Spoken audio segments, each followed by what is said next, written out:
चला तर आज आपण ट्राय करणार आहोत कोकणातला एकदम फेमस पदार्थ ज्याचं नाव आहे फोडणीचा भात. एकदम घरगुती प्रकार आहे, खूप छान टेस्ट येते आणि एकदम अप्रतिम अशी रेसिपी आहे, झटकन तयार होणारी.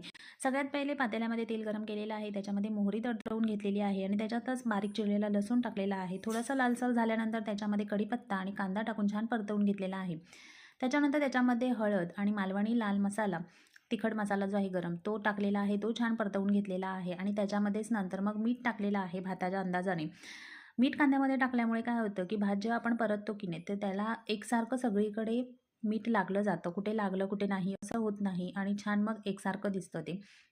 त्याच्यानंतर त्याच्यामध्ये आपला जो साधा राईस आहे, भात तो त्याच्यामध्ये टाकून परतवून घेतलेला आहे आणि वरून कोथिंबीर पेरलेली आहे आणि झटकन आपला फोडणीचा भात तयार झालेला आहे. खूप छान लागतो चवीला आणि पटकन तयार होतो. बरं, याचा आणखीन एक गंमत म्हणजे विशेष, हा जो भात आहे तो शिळा वापरला तर त्याची टेस्ट म्हणजे काय विचारूच नका.